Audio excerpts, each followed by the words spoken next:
오늘 질문으로 이렇게 말씀을 시작하기 원합니다. 사랑하는 여러분, 어린 시절 여러분이 소중하게 여기던 물건을 잃어버린 경험이 있으신지요?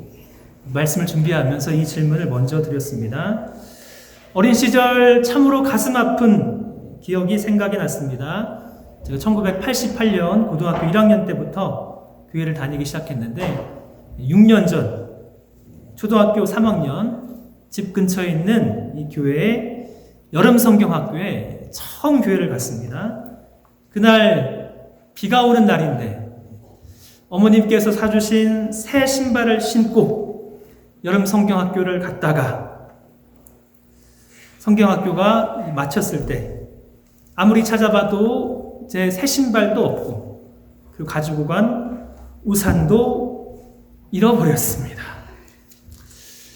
교회 간 첫날에 교회에서 신발과 우산을 잃어버렸으니 어찌나 속상하고 괴로운지, 그것도 하나님의 교회에서 잃어버렸으니 제 마음에 굳은 결심이 생겼습니다. 다시는 교회를 가지 말아야겠다. 그때 교회에서 받은 마음의 상처가 치유되는데 무려 6년이나 걸렸습니다.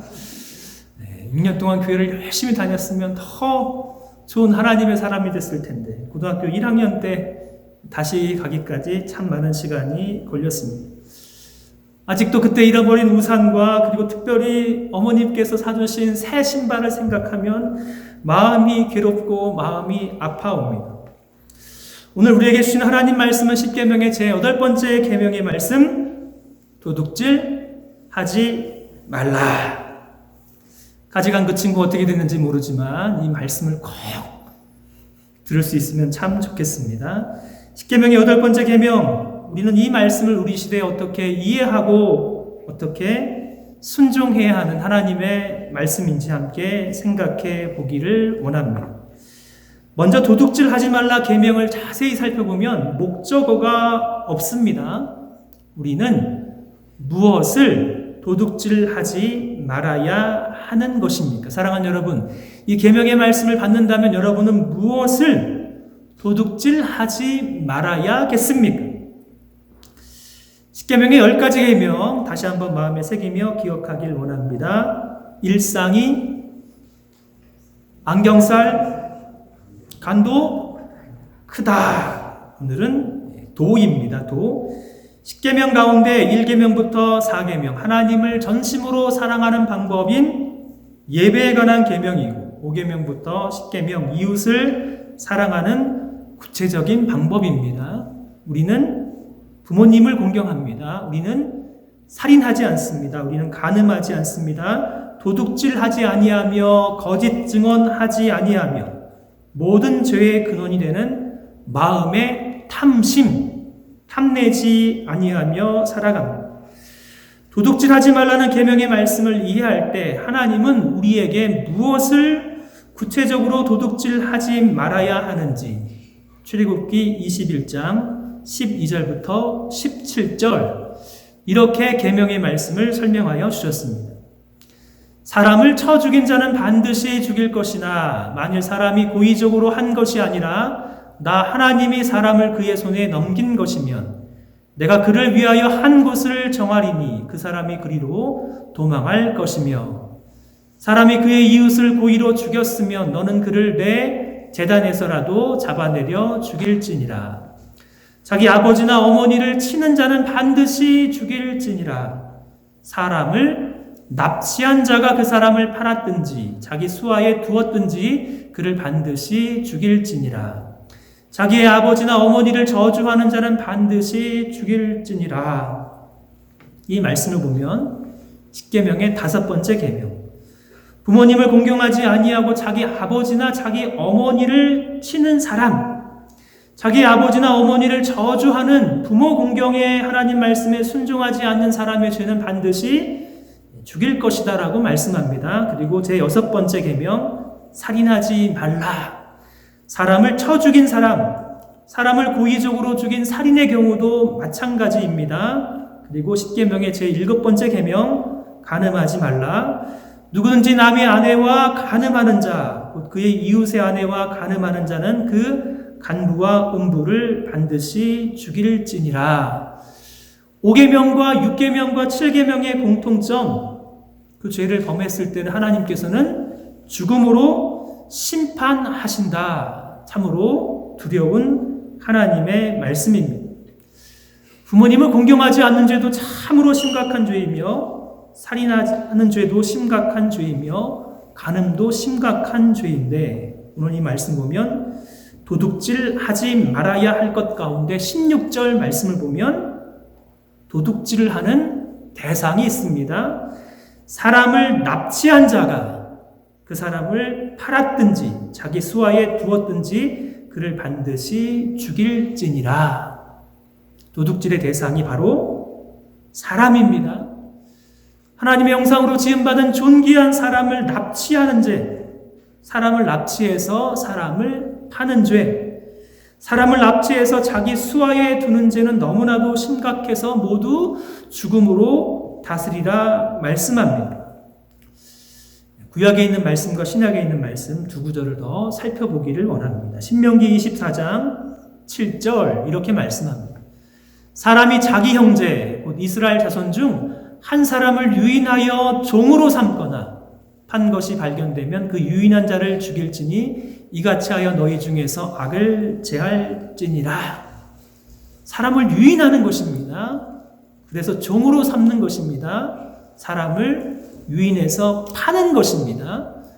오늘날로 말한다면 납치, 그리고 인신매매, 사람을 팔고 사는 행위, 이것이 모두 10계명의 제 8번째 계명에 속하는 죄입니다.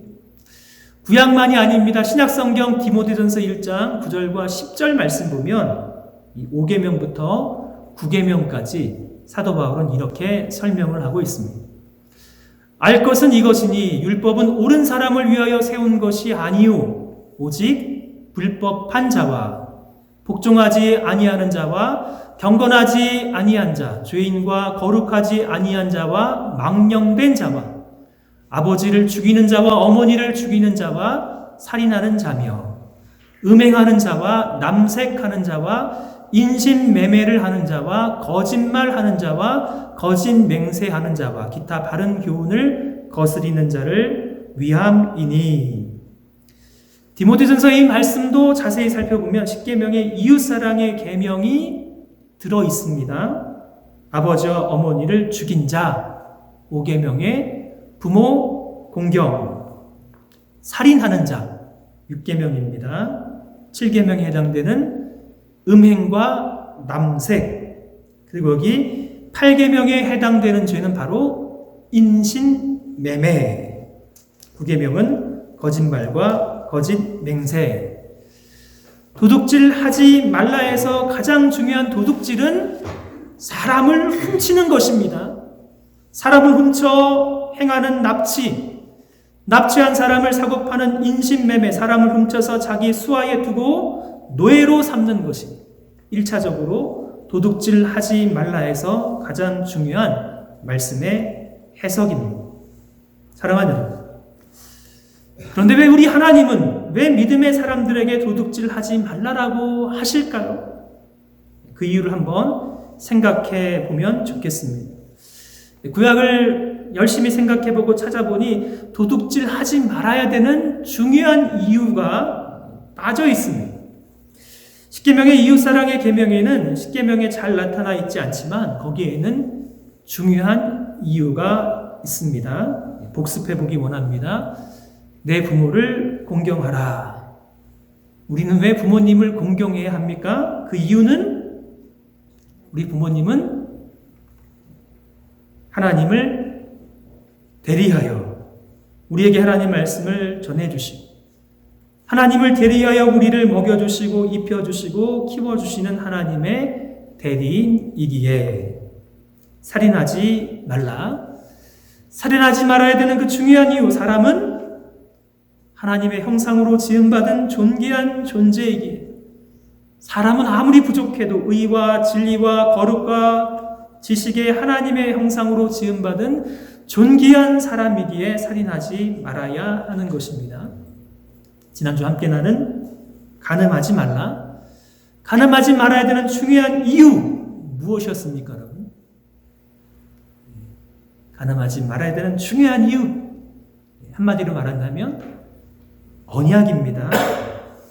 우리와 하나님과의 관계는 언약의 관계입니다.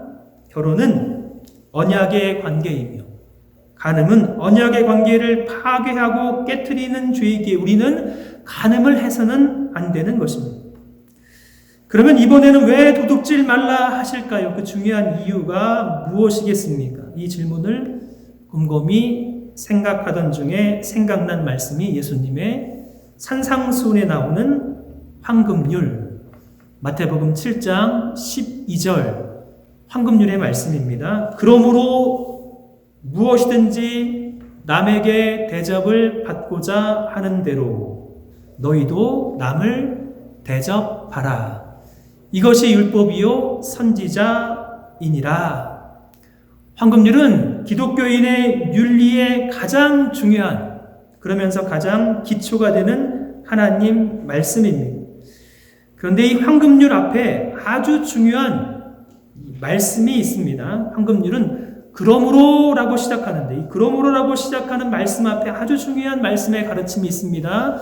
우리가 잘 알고 있는 마태복음 7장 7절부터 11절 우리 같이 읽기를 원합니다. 시작. 구하라 그리하면 너희에게 주실 것이요 찾으라 그리하면 찾아낼 것이요 문을 두드리라 그리하면 너희에게 열릴 것이니 구하는 이마다 받을 것이요 찾는 이는 찾아낼 것이요 두드리는 이에게 열릴 것이니라. 너희 중에 누가 아들이 떡을 달라 하는데 돌을 주며 생선을 달라 하는데 뱀을 줄 사람이 있겠느냐. 너희가 악한 자라도 좋은 것으로 자식에게 줄 줄 알거든 하물며 하늘에 계신 너희 아버지께서 구하는 자에게 좋은 것으로 주시지 않겠느냐. 그러므로 너희에게 이르노니 무엇이든지 남에게 대접을 받고자 하는 대로 너희도 남을 대접하라. 이것이 율법이요 선지자이니라. 우리 하나님은 구하는 자에게 주시는 하나님이십니다. 우리 하나님은 지금도 찾는 자에게 찾아내게 해주시는 하나님이십니다. 우리 하나님은 문을 두드리는 자에게 열리게 하시는 지극히 은혜가 풍성하신 우리 하나님이십니다. 여기에 우리가 기도해야 하는 아주 중요한 이유가 있습니다. 하나님은 구하면 주십니다. 하나님은 찾으면 찾게 하여 주십니다. 하나님은 두드리는 이에게 열리게 하여 주십니다. 아들이 떡을 달라고 하는데 떡과 비슷한 돌을 줄 아버지가 없습니다. 아들이 생선을 달라 하는데 생선과 비슷한 뱀을 주지 않습니다. 악한 부모라도 자식에게는 가장 좋은 것으로 주려 하신다면 우리 하나님 구하는 자에게 가장 좋은 것을 넘치게 선물로 주시는 은혜가 풍성한 하나님이십니다. 하나님께 넘치게 받은 믿음의 사람은 하나님과 우리 사이의 관계의 원리를 다른 사람들에게도 그대로 넘치게 행하기를 기대하십니다. 우리 하나님이 우리에게 풍성하게 주신다면 우리도 동일하게 남에게 대접을 받고 싶은 대로 대접을 받고자 하는데도 너희도 남을 풍성하게 대접해야 하는 것입니다. 어느 누군가가 우리의 소중한 생명과 재물을 훔쳐간다면 그것이 얼마나 우리의 마음을 상하게 하는 것입니다. 사람은 참 신기하게도 무엇인가 소중한 것을 잃어버리면 그 잃어버린 상처는 잊지 아니하고 평생 가게 됩니다. 알버커키에서 종종 일어나는 사건 가운데 자동차에 지갑을 두었습니다. 그러게 그럼 자동차에 지갑을 두어서는 안 됩니다.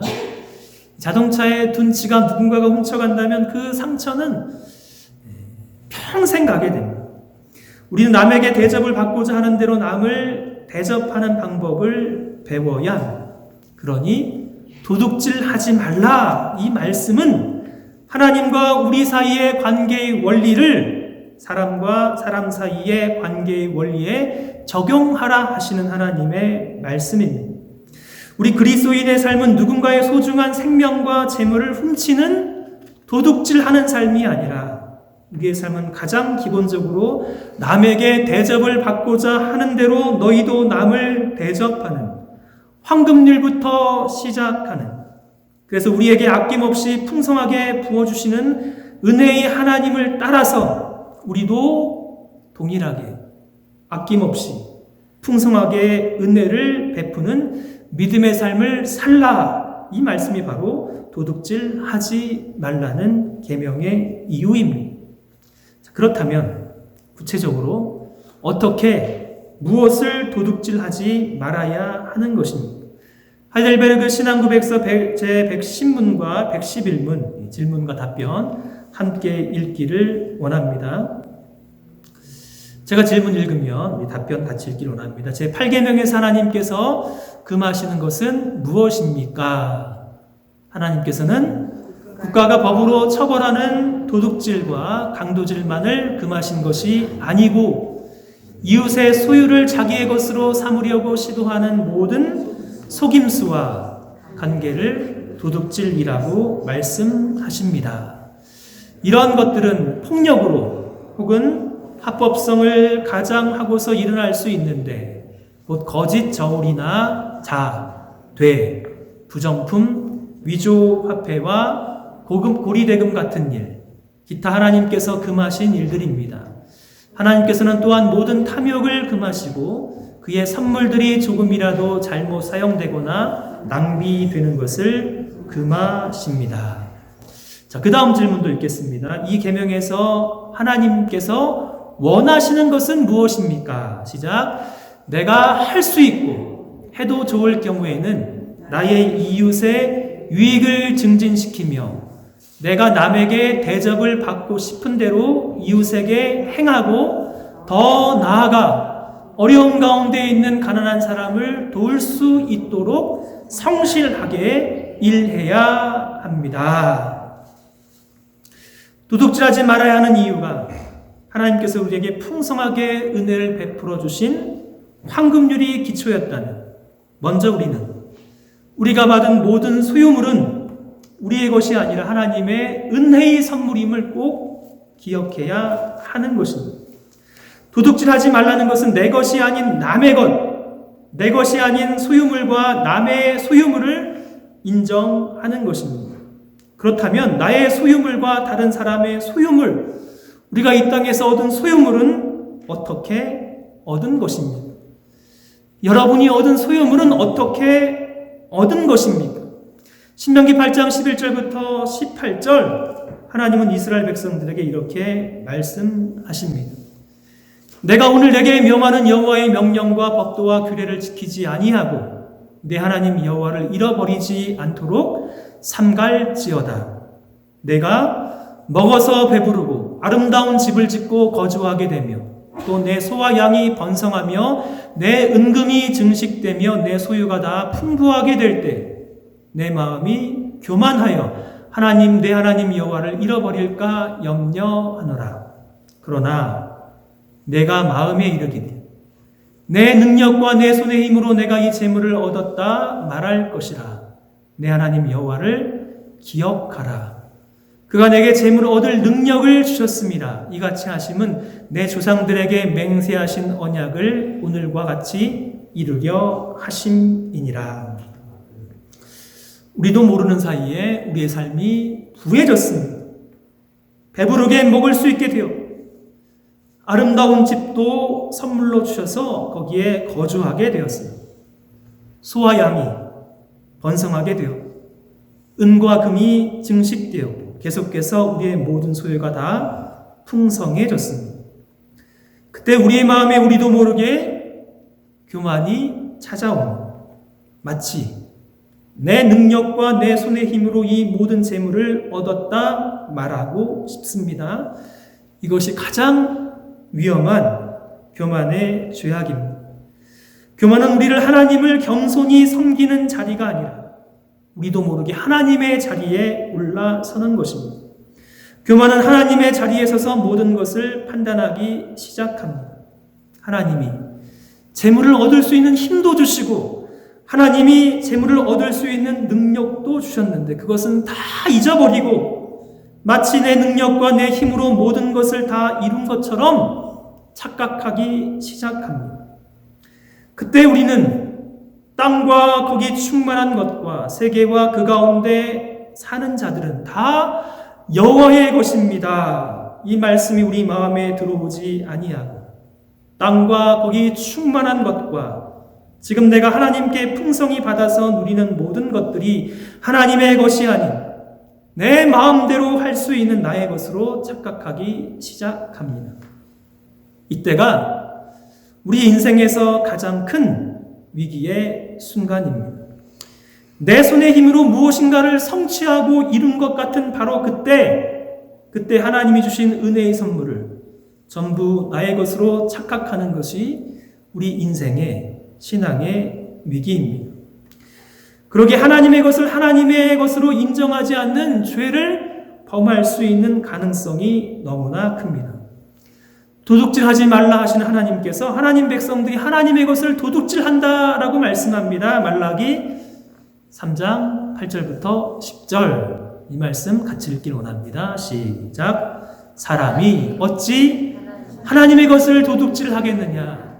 그러나 너희는 나의 것을 도둑질하고도 말하기를 우리가 어떻게 주의 것을 도둑질하였나이까 하는도다. 이는 곧 11조와 봉헌물이라. 너희 곧 온 나라가 도둑질하였으므로 너희가 저주를 받았느니라. 만군의 여호와가 이르노라. 너희의 온전한 11조를 창고에 들여 나의 집에 양식이 있게 하고 그것으로 나를 시험하여 내가 하늘 문을 열고 너희에게 복을 쌓을 곳이 없도록 붙지 아니하나 보라. 도둑질하지 말라 하신 우리 하나님은 하나님 백성들이 하나님의 것을 도둑질한다라고 말씀합니다. 그것이 하나님께서 하나님 백성들을 돌이켜 떠난 이유라고 말씀합니다. 하나님 백성들이 하나님의 것을 도둑질하면서도 그것을 모릅니다. 모든 것을 우리에게 주신 하나님의 은혜의 선물로 말하지만 하나님의 것을 하나님의 것으로 인정하지 않는 것, 하나님은 그것이 11조와 봉헌물이라고 말씀합니다. 하나님 보시기에 하나님 백성들이 이것들을 하나님의 것들을 도둑질하자 저주를 받는다라고 말씀하고 계십니다. 사랑하는 여러분 하나님 보시기에 온전한 11조를 하시는지요? 여러분의 사랑하는 자녀들이 우리 하나님 보시기에 온전한 11조를 할 수 있는 자녀들로 성장하기를 원하시는지요? 여러분은 여러분과 여러분의 자녀가 하나님 앞에 온전한 11조를 드리도록 자녀들에게 본을 보여주고 계시는지요? 11조는 율법이 아닙니다. 11조는 출애굽한 이스라엘 백성들에게만 주신 하나님의 말씀이 아닙니다. 11조는 창세기부터 나옵니다.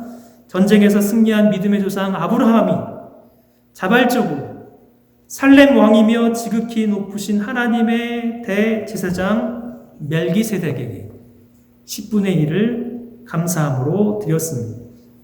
그때 멜기세덱이 아브라함을 축복합니다. 그가 아브라함에게 축복하여 이르되 천지의 주제이시오 지극히 높으신 하나님이여 아브라함에게 복을 주옵소서. 너희 대적을 내 손에 붙이신 지극히 높으신 하나님을 찬송할지로다 하매 아브라함이 그 얻은 것에서 10분의 1을 멜기세덱에게 주었더라. 창세기의 살렘 왕이며 지극히 높으신 대제사장 멜기세덱은 구약에 나타난 우리 주 예수 그리스도의 모형입니다. 왕이신 그리스도, 제사장이신 그리스도, 선지자이신 그리스도의 모형.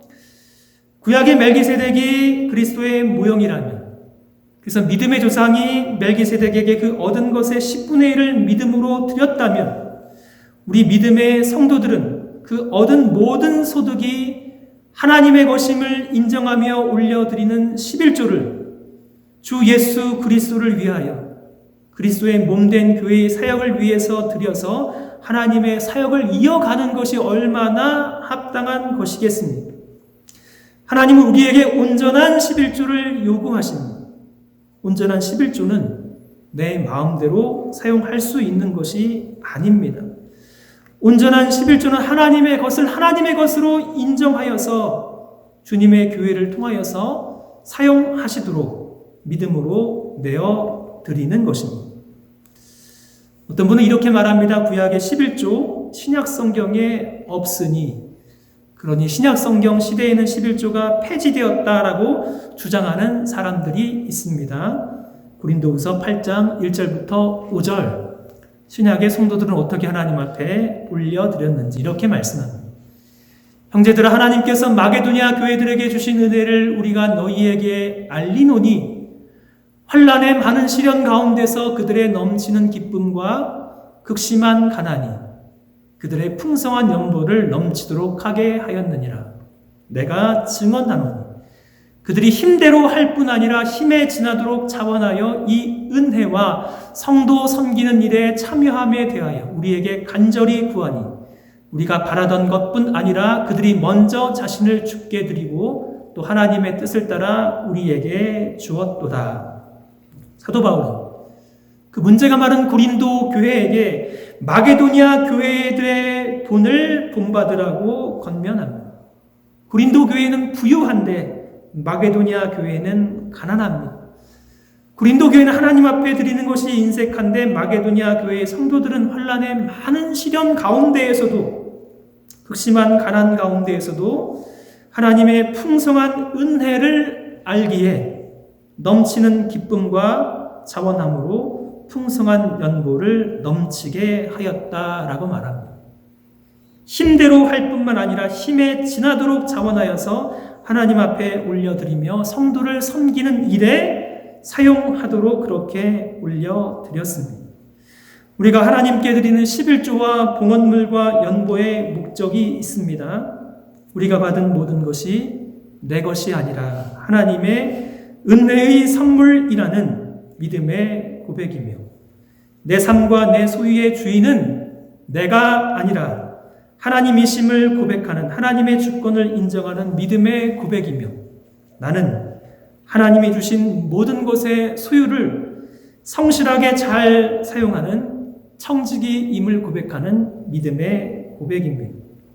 그러므로 사랑하는 성도 여러분, 하나님 앞에 온전한 11조 올려드릴 수 있는 믿음으로 성장하시기를 기도하며 부탁합니다. 온전한 11조를 하나님께 드리라. 동시에 도둑질하지 말라는 의미는 합법적이지 않은 방법으로 이웃의 소중한 소유물을 취하지 말라고 하시는 방법도 말씀합니다. 우리의 것이 아닌 이웃의 소유를 내 것으로 삼는 도둑질의 방법은 폭력과 더불어 합법성을 가장한 속임수가 있습니다. 내 것이 아닌 다른 사람의 것을 힘으로 강제로 빼앗는 폭력과 함께 다른 사람들의 눈으로 보기에는 합법적인 것처럼 보이지만 사람의 눈을 속이는 속임수가 있습니다. 대표적인 것이 거짓된 저울, 거짓된 자, 거짓된 거짓된 돈인 위조 지폐, 고리대금도 합법을 가장한 속임수로 얻는 도둑질이라고 말씀합니다. 신명기 25장 13절 16절 하나님이 싫어하시는 것이 있습니다. 너는 내 주머니에 두 종류의 저울추 곧 큰 것과 작은 것을 넣지 말 것이며 내 집에 두 종류의 돼 곧 큰 것과 작은 것을 두지 말 것이요 오직 온전하고 공정한 저울추를 두며 온전하고 공정한 되를 둘 것이라. 그리하면 내 하나님 여호와께서 내게 주시는 땅에서 내 날이 길리라. 이런 일을 행하는 모든 자, 악을 행하는 모든 자는 내 하나님 여호와께 가증하니라. 하나님이 인정하시는 저울추는 딱 한 가지입니다. 온전하고 공정한 저울추, 온전하고 공정한 돼. 이 온전하고 공정한 저울추와 온전하고 공정한 되는 다른 사람을 대할 때도 마찬가지며 나를 대할 때도 마찬가지입니다. 주머니에 두 종류의 저울추를 넣는 이유가 있습니다. 집에 두 종류의 되를 두는 이유가 있습니다. 합법적이지 않은 방법으로 재물을 축적하려는 인간의 탐욕에서 나오는 사람을 속이는 행동입니다. 온전하고 공정한 저울추를 두고 온전하고 공정한 되를 두라. 그렇게 하는 것이 언약의 하나님이 선물로 주시는 언약의 땅에서 오래도록 살아갈 수 있는 하나님을 인정하는 방법이라는 것입니다.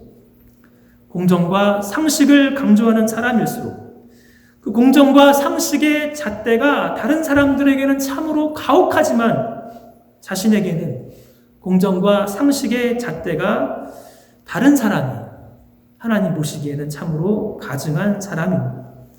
하나님의 풍성한 은혜를 받은 사람은 다른 사람을 대할 때 지나치게 가혹해서는 안 되는 것입니다. 자신을 향하는 추와 되와 다른 사람을 향하는 추와 되의 크기가 다른 사람, 하나님의 눈에는 그것이 악이며 하나님 보시기에 가증하다 말씀하고 계십니다. 도둑질하지 말라. 그러므로 우리는 하나님이 인정하시는 온전하고 공정한 저울추를 사용하며 합법적인 방법으로 하나님께서 선물로 주시는 것을 받아 누리는 것입니다. 세 번째, 도둑질하지 말라. 십계명은 부정적인 명령으로 그치지 않습니다. 긍정적인 명령. 성경의 모든 명령에는 반대로 긍정적인 요소가 있습니다. 살인의 반대는 사랑이며, 간음의 반대도 사랑이며, 도둑질의 반대도 적극적인 이웃 사랑입니다. 어떻게 이웃을 사랑해야 하는가? 에베소서 4장 28절, 29절, 두 구절 또 함께 읽기를 원합니다. 시작. 도둑질하는 자는 다시 도둑질하지 말고 돌이켜 가난한 자에게 구제할 수 있도록 자기 손으로 수고하여 선한 일을 하라. 무릇 더러운 말은 너희 입 밖에도 내지 말고 오직 덕을 세우는데 소용되는 대로 선한 말을 하여 듣는 자들에게 은혜를 끼치게 하라. 하나님의 성령을 근심하게 하지 말라. 그 안에서 너희가 구원의 날까지 인치심을 받았느니라. 십계명의 8번째 계명, 도둑질하지 말라는 그것을 넘어서 돌이켜 가난한 자에게 구제할 수 있도록 자기의 손으로 수고하여서 선한 일을 하라고 말씀하십니다. 더러운 말이 아니라 덕을 세우는 선한 말을 하라고 말씀합니다. 이것이 구원받은 성도의 참으로 마땅한 삶이며 우리로 하여금 하나님 말씀에 순종하게 하시는 성령 하나님을 근심하게 하는 것이 아니라 성령 하나님을 참으로 기쁘게 하는 온전한 믿음의 삶인 것입니다. 지난 한 주간 정말로 바쁘고 힘들게 지냈지만 감사하고 기쁜 사역, 여러분들과 함께 나누고 싶은 사역이 있습니다. 우리 갈릴리 장로교회 성도님들이 하나님께 받은 풍성한 은혜를 우리 지역의 어르신들과 우리 학생들과 함께 나눌 수 있어서 정말로 감사하고 행복한 한 주간이었습니다. 화요일은 우리 교회 성도님들 가정 가운데 멀리 떨어져 있는 타주에서 공부한 우리 자녀들을 위해서 케어 패키지를 기도하며 요즘에 글씨 쓰는 게 왜 이렇게 힘든지 악필로 카드까지 써서 우리 학생들에게 보냈습니다. 수요일은 우리 친교 봉사부에서 또 아리랑에서 힘에 지나도록 준비해 주신 음식으로 우리 지역의 한인회 어르신들을 섬길 수 있었습니다. 어르신들 말씀이 준비해 주신 음식이 너무나도 맛이 있어서 교회를 간다면 갈릴리 장로교회 꼭 가야겠다라고 말씀해 주셨습니다. 그리고 준비해 주신 그 음식으로 우리 지역의 노인 아파트를 방문을 하고 암 투병 중인 목사님 가정도 방문하고 우리 교회에서 섬김이 꼭 필요한 분들의 가정을 다니면서 기쁨과 감사의 배달의 시간을 가졌습니다. 저녁 시간에는 우리 UNM 캠퍼스로 가서 우리 8명의 소중한 학생들을 만났습니다. 한국에서 부모님을 떠나서 이곳으로 유학 온 우리 학생들, 하나님께서 우리 교회에서 사랑으로 섬기라고 보내주신 소중한 학생들에게 정성껏 준비해 주신 음식을 잘 전달했습니다. 음식을 받은 우리 자매님이 저에게 메시지를 보내서 너무나도 감사히 잘 받았습니다 라고 하는 메시지를 보내주었습니다. 어제는 우리 고 정양성 성도님의 장례 예배를 하나님 앞에 올려드리며 지난주 수요일에 마지막 숨을 거두시기 전에 예수여 당신의 나라에 임하실 때 나를 기억하셔서 그 말씀에 아멘으로 반응하십니다. 내가 진실로 내게 이르노니 오늘 내가 나와 함께 낙원에 있으리라 말씀과 기도의 진심으로 아멘으로 기도하십니다. 바로 그 다음날 하나님의 부르심을 받은 우리 고 정양성 성도님, 유족을 위한 장례 예배를 인도하면서 우리 교회는 부족하고 연약하지만 우리 지역에서 산 위에 있는 동네처럼 빛을 발하며 어렵고 힘들고 가난하고 소외되고 넘어진 사람을 일으켜 세워주며 우리의 손으로 수고하여서 선한 일로 섬길 수 있는 우리 주님이 인정하시는 교회, 우리 하나님이 기뻐하시는 성도다운 성도가 될 수 있기를 바라며 참 기쁨과 감사함이 충만한 한 주였습니다. 우린 우리 지역에서 도둑질하지 않습니다. 우리는 우리 지역에서 하나님의 것을 하나님의 것으로 인정하는 믿음의 사람이 되기를 원합니다. 온전하고 공정한 저울과 추로 합당한 방법으로 이 땅을 살아가며 우리의 손으로 수고하여서 힘에 지나도록 선한 일을 하도록 부르심을 받은 하나님의 보물과도 같은 하나님의 자녀입니다. 사랑하는 여러분, 이 말씀에 순종하기를 원합니다. 이 말씀대로 살아가시며 하나님을 기쁘시게 하며 하나님이 우리 주변에 두신 사랑하는 이웃들을 섬기는 저와 여러분, 우리 교회가 되기를 주님의 이름으로 축복합니다.